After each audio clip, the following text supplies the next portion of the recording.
I remember my dad telling me when he was growing up, he got it for one Christmas. He kind of tricked his parents saying like he just had to check to make sure the console worked. So he broke out Super Mario Bros. And ended up playing it for like hours before they found out. So definitely the NES had a lot of games that you could really get sucked into and like pretty addicted to. That's something I noticed because I did have the NES because it was my dad's growing up. So I did play Super Mario Bros. I played Legend of Zelda, and while it was only 8 bits, I felt like the games really came to life. Like they did what they could with the limitations. Like you look at Zelda, you've got like this sprawling overworld with all these dungeons you can explore, and all these secrets you could find. Like that was something I think that was a lot different about gaming. It was like the ultimate puzzle game at the time. Right, like something that we're not used to.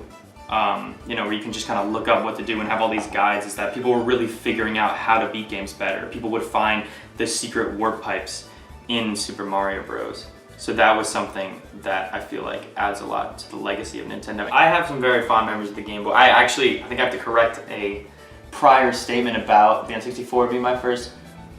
Honestly, it's so long ago. I was 3 when I started playing video games. I couldn't read yet. So maybe it was the Game Boy. All I remember was I had a Charizard on my Leaf Green, and I couldn't read, so I didn't know his moveset. I just knew the fire was good. And I actually, it was one of those things where you level up, you're prompted to forget a move for a new move. I forgot Flamethrower for some useless move, and then couldn't read, so I had no idea why I was doing so bad all of a sudden. So maybe too young to be playing games, but I have a lot of memories on it. The thing is, that I think it's a product of its time. I think really? this is Nintendo was getting to the point, like I can't help but look ahead. Literally the next year, we all know what came out. That just kind of blew the Game Boy out of the water. So I feel like I have to keep that in mind. I think the Game Boy feels like a departure more than anything else. I kind of blame it for that reputation that portable gaming systems aren't as important. I didn't own a lot of Nintendo named games for my DS, but there's just so many good classics on there. You got Diamond and Pearl for Pokemon, which is arguably one of the better series that Pokemon has put out. I mean, definitely one of the most popular. They put out really good ones, but that one for sure. New Super Mario Bros. Oh yeah, one of the revived the Mario Bros. One of the best games I have ever played. We got Mario Kart DS, which is up there with Double Dash. You got... There's just so many. I just can't... Nintendogs, which, you know, that series was, as weird as it is, was fantastic. I think Nintendo was just being smart. They were coming into the mainstream. They had games that you didn't necessarily have to be a Mario or Zelda fan to appreciate. Exactly. You had stuff that anyone could have. I really think that was when everyone started getting one. Like, because when we were kids, Game Boy was on its way out. You were lucky to find someone who had one, but with the DS, everyone was getting it, and we all wanted to like expand our library. I remember going to summer camp and almost every kid having a DS, and I didn't have one yet, and so I'd always go home and be like, "Mom, Dad, can I get a DS?" Yeah. It finally happened on my 9th birthday, but I got to admit, I'm not a huge fan of the Wiimote nunchuck pairing. When it's done right, you can use the GameCube controllers for a lot of Wii games too. Exactly. I never would have gotten into the Wii Mario Kart if I had to use the Wii Wheel. I did not like that kind of gaming. Never. So the fact that you could use your GameCube controller, and they had the classic controller, so that if you wanted to play Super Mario 64, see, that's where they were smart. The DS forced you to play on kind of a broken system. And then you had or you could even play games like with the nunchuck, with the joystick on the nunchuck. You know, to walk around rather than having to use the motion controls. So it was something where like they kind of didn't force it down your throat. Like the motion controls were there. Absolutely. I still wish they weren't always a necessity. I understand why. Yeah, I wish there were certain games that didn't require it at all, but almost every, if not every single Wii game requires motion control. And the thing is, like, it was far from perfect. So, I mean, I think the name just kind of puts it so perfectly, is that it is a DS. It's just a way better one. So many of my problems with the DS had to do with the bad like D-pad controls. This had the circle pad, so it was basically it was an analog, but like it had a feel of a joystick. Now you could play 3D games like Super Mario 3D Land, which to me is just like some next level stuff. It's like Mario Bros meets like Mario Galaxy. So And then from there, the sky's the limit. I mean, I love the Mario Kart. I know it's not talked about very much. Mario Kart 7. 7 a great game because now you can play with 3D. That's what I'm saying. That's what and, we need. and I think another thing that's really cool about the 3DS is that it has that function that you can still play those games that are meant for 3D with the 3D functionality off, so you're not killing your eyeballs. Yeah, that was one just a thing fail. that was one thing that I hated about it was that if you wanted to play in 3D, you get a headache after 2 minutes of looking at the screen. It was bad. That's the one. But- that's Nintendo's gimmick. That's probably the least well received. Yeah, It's just like, for sure. Why But- is that a thing? Animal Crossing New Leaf, which is one of the better Animal Crossing games in the series. I mean, they're all great in my opinion, but it's a very good one.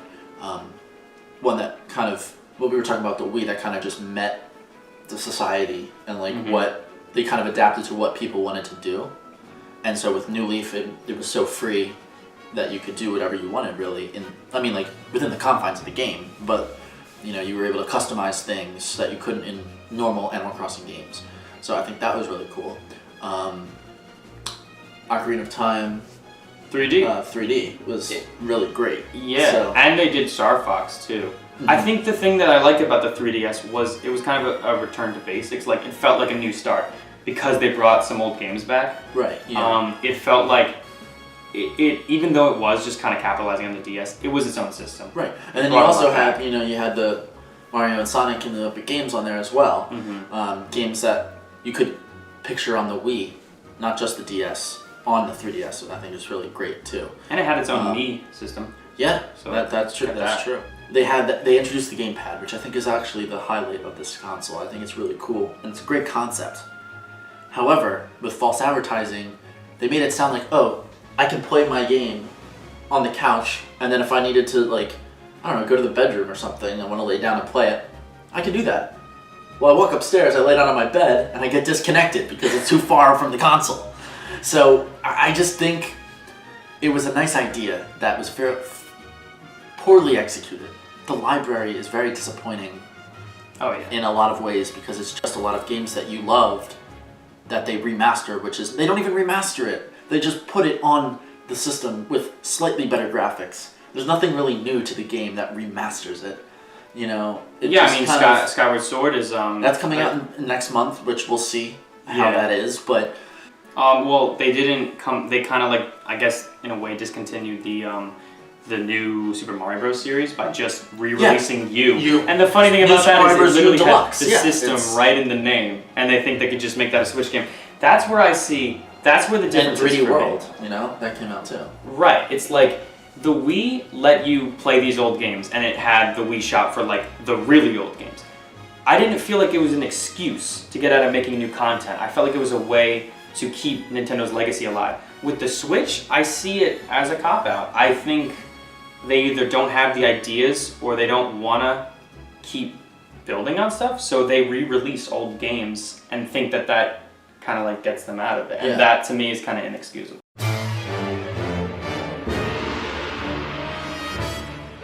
So, I think we can both agree to say that the number 10 console is the Game Boy Advance SP. Definitely. Yeah. Right under that would be the Wii U, at number 9. Right. No contest there. Number 8. What we got? So Because we could go with the NES, we could go with the DS, we could go... that's it, right? Only 7. Yeah. Um, I say NES at 8. me too. And then the Agree there. DS at 6. Right. Or 7. Narrowly sorry. edges At out 7. for 7. And then at 6, I think we're going to go with either the SNES or the Switch or the N64. At 6, right? Yep. Spot number 6. I say SNES. Because I think the N64 is better than the SNES, and I think the Switch is better than the SNES. All right. I concede. I might like the SNES better personally, but I think So it would just be yeah. a little unfair not even owning it myself. Right, So that's where I'm at too. I'll So- say SNES. So number 6. SNES 6, Switch 5, Definitely. and 64 4. Right. GameCube 3. Ooh. But I want to Is put the that game right? I want to